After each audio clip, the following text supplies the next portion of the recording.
Hello student, welcome to my YouTube channel. आज हम आपके लिए क्लास 11 वितान बुक का चैप्टर नंबर 2 राजस्थान की रजत बूंदे लेके आए हैं। इनके लेखक है अनुपम मिश्र। चलिए वीडियो को स्टार्ट करते हैं। लेखक इस पार्ट में राजस्थान की रेतीली भूमि में पानी के स्रोत कुएं का वर्णन करते हैं। लेखक बताते हैं कि जो राजस्थान में पानी का स्रोत है वो क्या है, कुएं है। लेखक बताते हैं कि जो कुएं की खुदाई करते हैं उन्हें चेरबांजी कहा जाता है। चेरबांजी कुएं की खुदाई करते समय पसीने में तरबतत है। कुएं सक्रिय होने के कारण कुएं की खुदाई कुल्हाड़ी या फावड़े से नहीं कर सकते, इसलिए कुएं की खुदाई के लिए हम बसोली का प्रयोग करते हैं। कुएं के अंदर भयंकर गर्मी होती है। गर्मी को कम करने के लिए बाहर खड़े लोग बीच बीच में मुट्ठी भर रेत को जोर से कुएं के अंदर फेंकते हैं, जिससे बाहर की ताज़ी हवा अंदर जाए और अंदर की गर्मी बाहर निकले। चेरबांजी अपने सिर पर पीतल या अन्य धातु का बर्तन इसलिए पहनते हैं ताकि उनके सर पर रेत के कणों से चोट ना लगे। थोड़ी खुदाई करने के बाद पैरों के आसपास जो मलबा इकट्ठा होता है उसे वह बाल्टी भर के बाहर निकालते हैं। कुएं से छोटी होती है, परंतु कुएं और कुएं की गहराई दोनों की एक जैसी ही होती है। राजस्थान में अलग अलग स्थानों में कुएं की गहराई कुछ कम या ज़्यादा होती रहती है, यानी कि अलग अलग स्थानों पर कुएं की गहराई किसी स्थान पर ज़्यादा होती है। कुएं में न तो सतह पर बहने वाला पानी आता है और न भूमि जल। मरुभूमि में रेत अधिक है। यहाँ वर्षा का जल जल्दी भूमि में समा जाता है, यानी कि यहाँ पर जो वर्षा का जल है वो जल्दी से भूमि के अंदर समा जाता है। राजस्थान में कुएं का निर्माण करने वाले लोगों को चेरबांजी या चेंजारो कहा जाता है। ये लोग बड़ी सफाई से कला को अंजाम देते हैं, यानी ये अपने काम को बड़ी ही अच्छी तरीके से करते हैं। मुश्किल से 4 से 5 हाथ के गहरे की जगह को उसी अनुपात में 30 से 60-65 हाथ तक उतारना और साथ में चिनाई करना बहुत कठिन काम होता है। चेंजारो जो होते हैं वो भूमि के अंदर की गर्मी को सहन करते हैं और अपनी जान को जोखिम में डालते हुए भी दूसरों की प्यास बुझाने के लिए कुएं को बनाते हैं। मरुस्थलीय क्षेत्रों में बड़े बड़े कुएं खोदे जाने पर धीरे धीरे बदलता है, जिससे चेंजारों को देश प्रदेश हाथ से 50-60 हाथ नीचे खड़िया पत्थर की पट्टी का पता चल जाता है। उन्हें पता चल जाता है कि कितने नीचे खड़िया पत्थर की पट्टी है। बड़े कुओं को 150 से 200 हाथ तक खोदने पर पानी निकल ही आता है,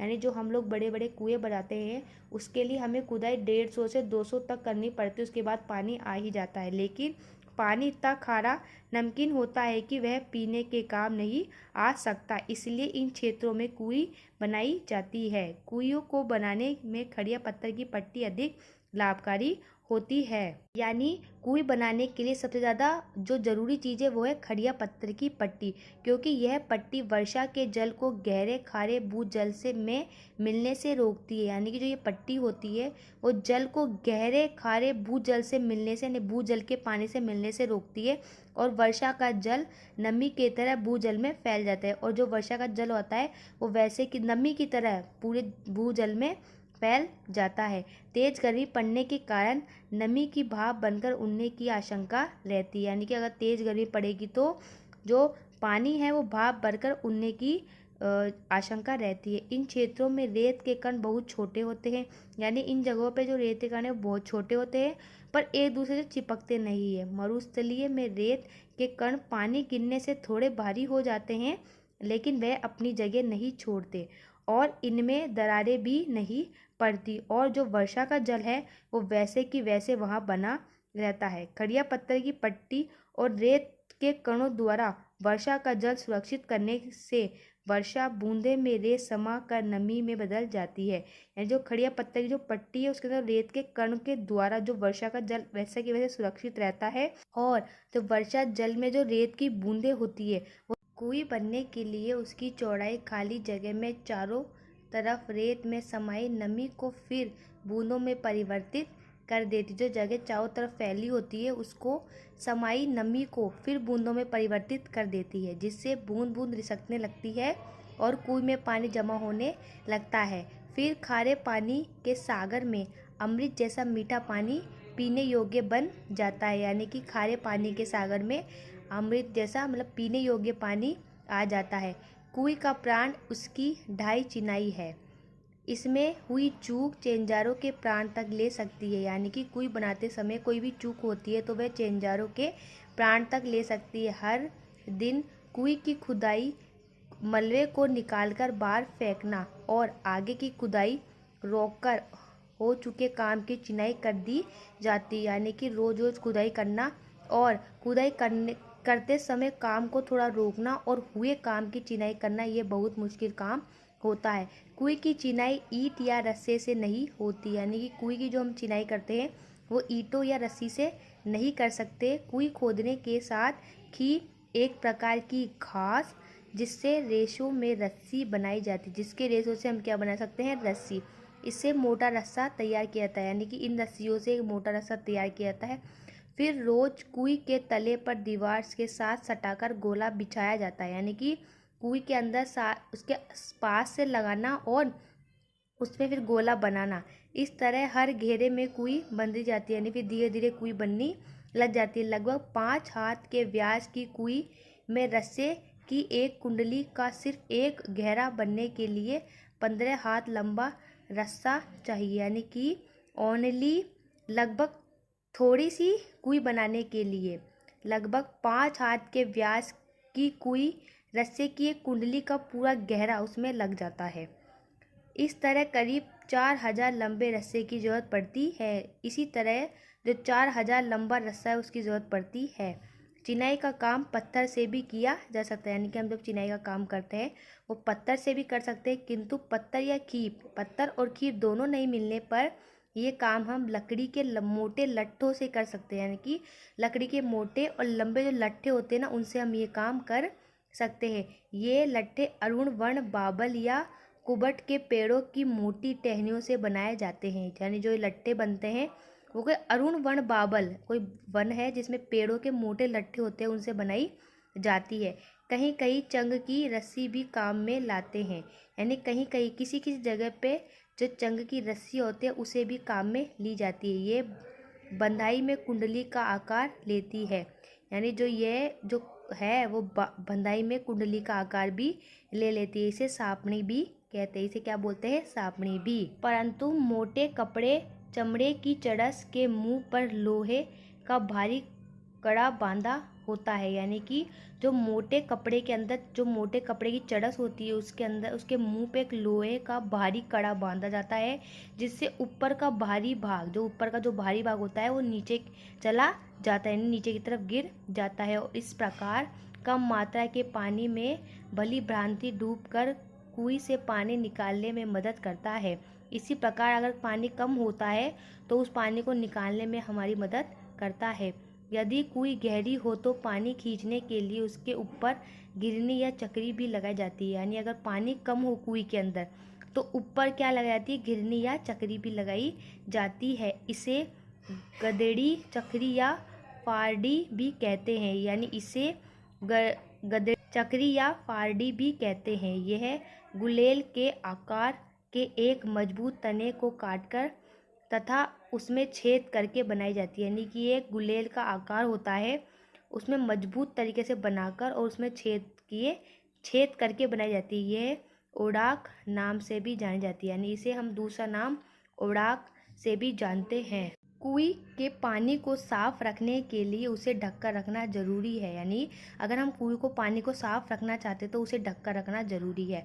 छोटी मुंह की कुएं को ढककर रखना आसान होता है, यानी जो छोटा मुंह होता है कुएं का उसे ढकना आसान होता है, लेकिन जो बड़ी कुएं का जो मुंह होता है उसे ढकना आसान नहीं होता। इसके अतिरिक्त खस की पट्टी के समान घास फूस या छोटी छोटी टहनियों से बने ढक्कनों का भी प्रयोग कर सकते हैं, यानी कि इसके बाद छोटी छोटी जो पट्टियों से घास फूस से जो छोटी छोटी टहनियों से बने ढक्कन का हम प्रयोग भी इसमें कर सकते हैं। जहाँ नई सड़कें बनती है, जहाँ नई सड़कों का निर्माण होता है, वहाँ कुइयों को ढकने के लिए ताले का प्रयोग किया जाता है, यानी कि जहाँ सड़कें बन रही होती हैं वहाँ ताले का प्रयोग करते हैं कुएं को ढकने के लिए। खड़िया पत्थर की पट्टी एक बड़े क्षेत्र से होकर गुजरती है, जो खड़िया पत्थर की जो पट्टी है वो एक बहुत बड़े क्षेत्र से होकर गुजरती है।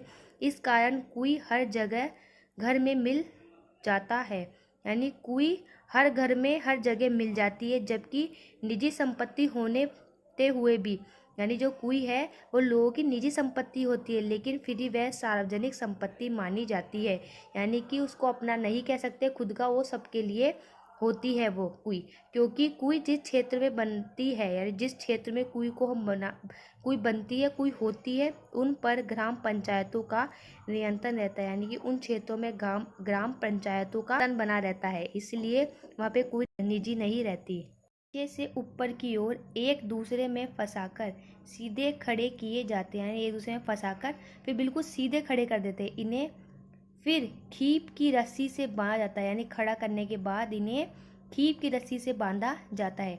खड़िया पत्थर की पट्टी आते ही काम समाप्त हो जाता है, यानी खड़िया पत्थर की पट्टी आते ही उनका काम समाप्त हो जाता है और कुई की सफलता एक बड़े उत्सव का अवसर बनती है। यानी कि कुई का जो हम निर्माण कर रहे हैं वह सफलता, कुई की सफलता एक बड़े उत्सव, बहुत बड़े उत्सव का अवसर बनती है। पहले काम पूरा होने पर विशेष भोज और चेंजारों को तरह तरह की भेंट दी जाती थी। यानी कि जो पहले के टाइम पे काम पूरा होने पर भोज रखा जाता था, चेंजारों को तरह तरह के भेंट उपहार दिए जाते थे, और तीज त्योहारों पर भेंट विवाह जैसे मंगल अवसरों पर नगे फसल में हिस्सा आदि दिया जाता था। यानी कि पहले के समय पर जो तीज त्योहार पर भेंट भी दी जाती थी, विवाहों में जैसे मंगल कार्यों में उन्हें बुलाया। किसी नई कुई के लिए स्वीकृति कम दी जाती है, यानी किसी भी नई कुई बनाने के लिए अनुमति कम मिलती है, क्योंकि इससे भूमि के नीचे की नमी का अधिक विभाजन होता है। यानी कि भूमि के नीचे जो नमी होती है उसका बहुत ज़्यादा विभाजन होता है। राजस्थान में हर जगह रेत के नीचे खड़िया पत्थर की पट्टी नहीं है। यानी कि राजस्थान में ज़रूरी नहीं कि हर जगह या हर स्थान पर आपको खड़िया पत्थर की पट्टी मिले ही, किसी जगह होती है, किसी क्षेत्रों में नहीं होती। यह पत्थर पट्टी चूरू, बीकानेर, जैसलमेर और बाड़मेर आदि क्षेत्रों में पाई जाती है। जो खड़िया पत्थर की जो पट्टी है ज़्यादातर चूरू, बीकानेर, जैसलमेर और बाड़मेर जैसे क्षेत्रों में पाई जाती है। अलग अलग स्थानों पर खड़िया पत्थर की पट्टी के अलग अलग नामों से जाना जाता है। यानी कि अलग अलग स्थानों पर उनके अलग अलग नाम होते हैं, जैसे कि धाधड़ो, कई जगह उनको धाधड़ो कहा जाता है खड़िया पत्थर की पट्टी को, कई जगह दद्दड़ो कहा जाता है, कई जगह बिट्टू कहा जाता है, या कई जगह सिर्फ ओनली खड़ी कहकर ही काम चल जाता है।